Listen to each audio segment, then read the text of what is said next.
For the last few years, I've been using the Sony HT-A7000 soundbar, which is a great soundbar, and I've been very happy with it, especially on this TV right here, the Sony X95L. But in this video, we're going to take a look at the Sony Bravia Theater 9 because there has been some upgrades on this speaker. So here we have it. This is the Sony Theater Bar 9. And let's see the comparison between this and the HT-A7000 that I've been using. Now let's look at the design differences. First of all, the HT-A7000, you can see all the drivers inside of there, and it has this nice little speakers on top. It has these capacitive buttons.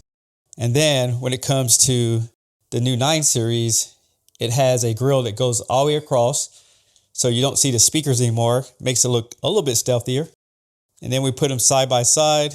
We're going to push this side in. You can see that it is a shorter speaker, power button on the side. And the interesting thing is there's no controls on this speaker compared to these little touch ones here on the 7000. Also, there's a bass port right here on the 7000. And if we look at the design here, the subwoofer was right here on the 7000. And on the 9, we have a little subwoofer right there. So now let's take a look at the difference in weights. So I got this scale here, and the 7000 soundbar is at 18 pounds and 4 ounces. So it's pretty beefy. And here's the newer soundbar, and it's weighing at 11 pounds and 4 ounces. So it is significantly lightweight in comparison to the old one. If you notice, the Theater Bar 9 has more drivers on the front of it, and this is to create a better dialogue effect. And they have a feature called voice zoom. On the other hand, the HT-A7000 had passive radius. So in my opinion, it did create a lot better bass response in comparison. Plus the HT-A7000 had side speakers on the center channel as well. Now you can use this speaker as a standalone device because it does have 13 speakers in it, and it does have subwoofers built in. But I have the SUBWOOFERS subwoofer, and it delivers some really good bass response. And this is a wireless 300 watt active subwoofer with a frequency response of 28 Hertz up to 2000 Hertz. So it will deliver a lot more bass if you can have it in your home. And for the rear speakers, I'm using the Sony SA-RS5s, and these are great speakers. One of the beauty about them is they do have built-in batteries, so just in case you need to charge them up, you can do that. So you can run these and place them anywhere you like.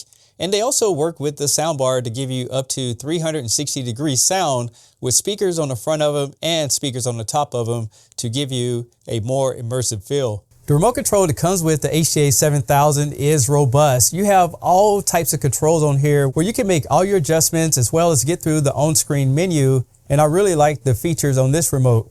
Now the Bar 9 comes with a more basic remote control, which is good, but it really highlights just the key features of the soundbar, and all the other adjustments need to be made on the application. So I got a chance to listen to both speakers, and I do have some thoughts about it. They did change some things up. Like for example, the HT-A7000 had a full internal menu system where you can basically use the soundbar to see all your different screens on it. And you could hook up to the application, but it was very minimum. Now the Bar 9 is really so reliant on the application. In fact, this is what you're going to use to calibrate your room. But the plus side of it is that you can use your smartphone with the microphone in it to create a surround sound. So I think it's a lot more accurate in that aspect. And I could hear the rear speakers a lot better as well. But I have some more thoughts on it, and we'll talk about that a little bit later on in the video. So let's go ahead and unbox it so you can see everything that it comes with. Everything you've done has come to this. Here's the box that the Bravia Theater Bar 9 comes in. And let me tell you folks, this speaker is loaded with everything that you can think about. And it has features like 360 mapping, Dolby Atmos, DTS, and high-res audio, just to name a few. Plus, you can connect this to your smart device and Apple AirPlay. So we'll talk about that a little bit later on in the video. Let's go and get everything out of the box so we can see what this soundbar comes with.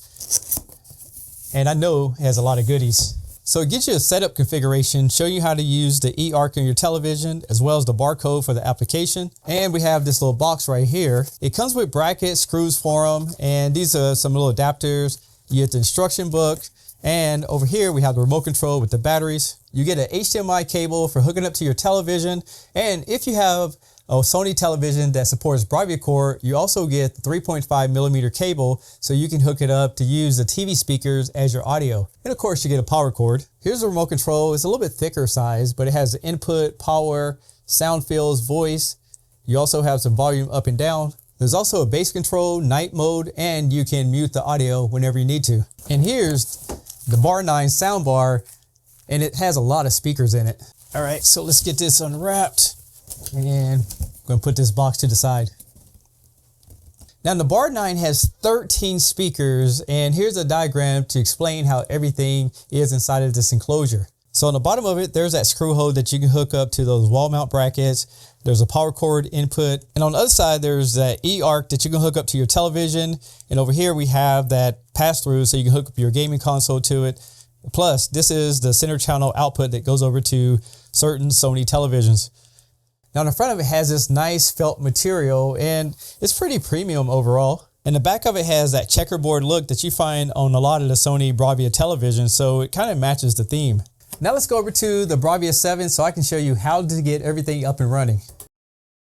Before I show you how to set this up, I want to show you something real quick. Now, I do have a 65-inch Sony Bravia 7 right here, and it looks like the soundbar fits right under it perfectly. If you take note, it has to sit on the foot. So if you want it to go completely under television, you'll probably need to go with a 75 or 85, just a larger TV to be able to slip this completely under. All right, so let's go ahead and plug this in right there. That's gonna be for your power. And I like the fact that it is right angle. On this side, we have the S center output, and this is gonna go over to the television. And then you can run a PS5 right there onto the input. But in my case, we're just gonna run this E-arc and just gonna plug it in right there. So that's pretty much the connection that you need to make. On the back of most Sony premium televisions, you're gonna see something that says S center speaker input. And this is where we're going to run the soundbar. And this allows us to have the TV speakers to work along with the soundbar. Now, as far as the inputs, this one is labeled E-arc. We'll just go ahead and plug that in like that right there. And that's pretty much the setup as far as the television and the speaker. Now, once it's all set up, you can hit the gear on the remote control and you get this pop-up. Now, here's the thing, by using the Bravia sync that's built into it, you now have a voice zoom features. And this allows you to increase the dialogue, especially if you're watching a movie late at night.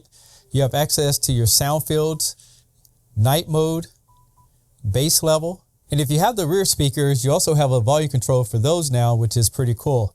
And the way this all works is through this acoustic center sync. And this allows you to use the audio system along with certain Sony televisions and have full control of the audio system.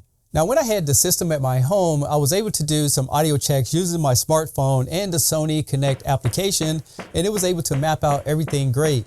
The fact that it's using the microphone in the phone, it was actually a lot more accurate, and I think that's why I got better sound in the rear speakers. Now I'm going to let you hear a difference between the Bravia 7 TV speakers and the soundbar, but keep in mind, this is a recording, so it's not going to do it any kind of justice. Just want to show you the difference in sound quality.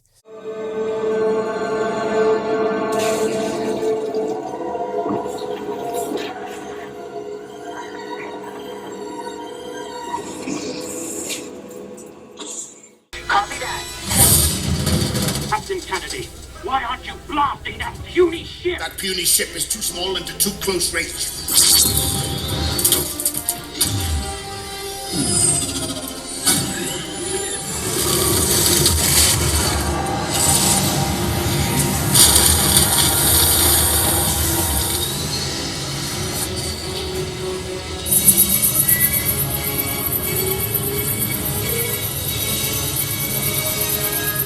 Cap, hit the lever.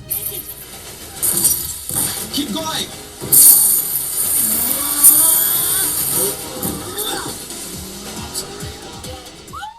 So here's my final thoughts about these two speakers. The HT-A7000, I think, still is a overall better speaker if you're going to go with one speaker, because it has all the speakers that you need, the side speakers, the subwoofers have more bass response, and it has that on-screen menu and the full remote control.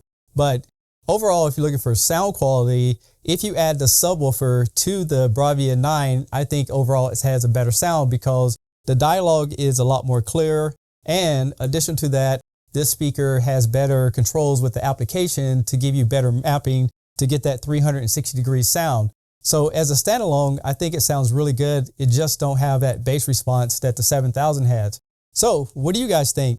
Leave me a comment below and let me know which speaker you think is the best one for you and your family.